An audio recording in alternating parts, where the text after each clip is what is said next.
And also they explained to us that countries where there is a high prevalence of this virus, they have what they call exit checks. So they would actually check people before boarding the flights. And they assured us that the chances of people slipping through was a bit remote. However, this particular index was immediately transferred to the center in Yaba.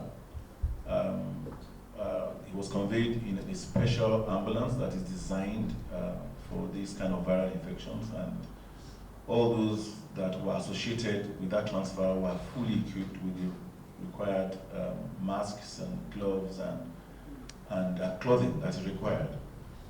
The information we have so far is that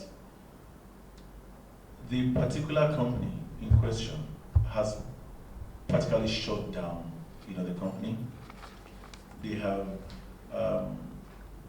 set up 2 isolation centers within the company. They have identified all those that have been in contact with this index, totaling about 28 thus far. And all those 28 people have been quarantined. They are looking and interviewing those contacts to find out who they also have been in contact with, so that they can ensure that these other people are also quarantined. We're also aware that on arrival at our airports, every passenger is made to fill an exhaustive form.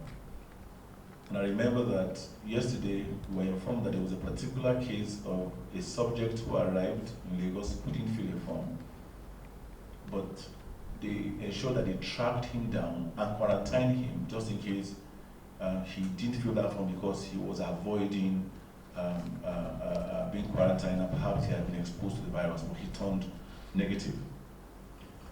On our part in the state, we are not leaving any stone unturned, and that is why we're having this press briefing. We have distributed a lot of items all the way to our local government and ward public health care centers. We've given out gloves, we've given out masks, we've given out protective equipment and protective gear. We've stepped up the advocacy, we've given out literature so that people understand this virus for what it is and how to identify the symptoms when people come in. As a matter of fact, I am aware that we are presently sharing a particular app to our primary healthcare workers that will allow them to use and identify likely suspects of this virus.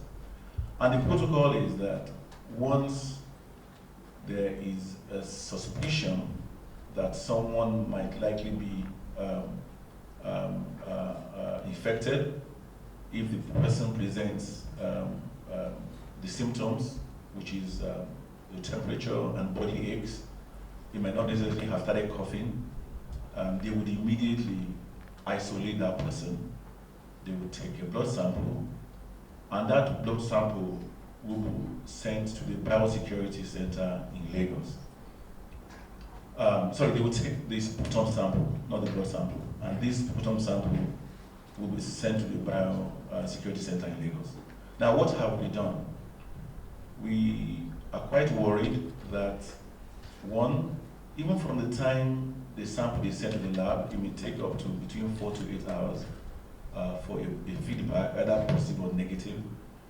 And we also worry that the transit time between Ogun State and Lagos State could be anywhere between 2 hours to 4 hours, so we're talking about 12 hours here.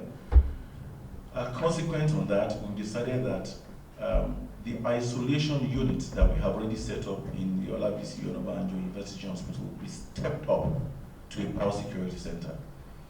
To that extent, I have been in touch with both ministers of health from early this morning.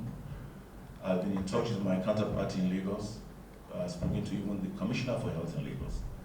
We've jointly decided that we're going to work together to upgrade our isolation center to a full-fledged, biosecurity center. And the Commissioner for Health will be visiting Lagos right after this press briefing, and we're both going to work together, both states, in investing alongside with the Ministry of Health, who have already sent in officials that have arrived, in Ogun State as we speak. I've just been told at this briefing that they have just arrived at the Ministry of Health. So we're all going to work together to immediately upgrade our isolation center in Shagamu to a full-fledged containment facility. Other things that we've done is that we've set up a disease and surveillance notification center in the 20 local government areas of our state. We've set up what we call an emergency operation center as well here in Okemoson, and that is to ensure that we are on point in terms of level of emergency preparedness and response. That center will be chaired by the Director of Public Health. I would have someone from WHO and someone from the Ministry of Health, the Federal Ministry of Health, in attendance. Like I said, the Honorable Commissioner of Health had a press conference this morning to provide updates, and will continue to provide updates as the situation unfolds. We are in touch with the National Center for Disease Control. They are giving us all the attention. We must appreciate the fact that we are the contiguous state to Lagos. We're the industrial capital of this country, and we shouldn't be shocked that this has happened. Lagos is the gateway state for the country, so more than likely someone comes into Lagos, they are coming into one of our many industrial hubs or to do business in Ogun State, and it's not surprising that this situation is unfolding in Ogun State ahead of anywhere else in the country.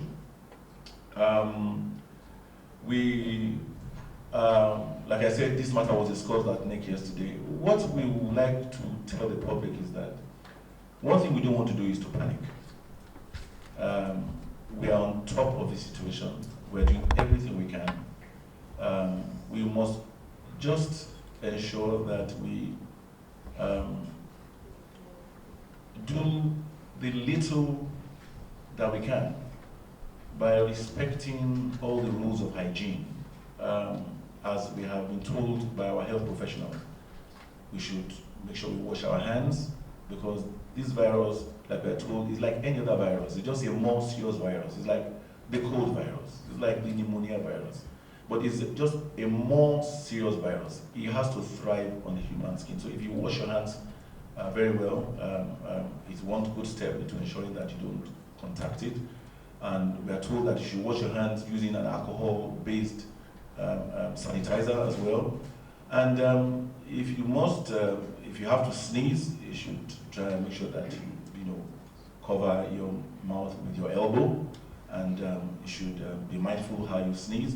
And as soon as you see someone who appears to have these symptoms, please try and alert the nearest health facility, so that we can identify, possibly isolate this person, and then ensure that this person is either negative or positive. Yesterday, in the course of our questioning the ministers of health, I'd like to share that with you. They shared with us that we actually have the reagents to test for this virus, but that we only have so much of these reagents. Because one of the questions that I'm sure you want to ask, which we asked, was that rather than quarantine people who are from regions that are known to have this virus, why don't you just, rather than quarantine them for 14 whole days, why don't you just test them to see whether they are positive or negative? But what we're told is that these reagents are very expensive. Our emergency operations center that we're setting up, I must appreciate the Federal Ministry of Health, because they are actually joining hands with us in equipping this center. We are also going to ensure that we continue this advocacy, because that is very, very key. We must educate everyone. And I must share with us that this virus is not a respecter of persons. It is not because someone is highly placed or lowly placed, or someone is poor, someone is rich. Because I'm sure that all of you have information that this virus has been detected in Iran, where the Deputy Minister of Health has tested positive for the virus. So this is not a virus that is a respecter of persons. I think that at this point, this is what we have, and I think the take home is that as a responsible state government, we're deploying a lot of resources to it. Our epidemiologists are on top of it, and I must commend them, because as soon as the report came from this company, where this patient was identified, they immediately contacted the Center for Disease Control. They contacted the containment facility in Lagos, and things moved very, very swiftly. Again, like I said, we're doing everything on our part to ensure that we even bring that facility closer to us, so that testing, evaluating, identifying, isolating, and managing this situation is better and effectively and efficiently done right here in Ogun State. And once again, I want to appreciate the federal government, the ministers of health, the epidemiologists that we have here in Ogun State, the commissioner for health, and the entire health team for all they've done so far. I'm sure that none of them have had a minute's rest since this news broke.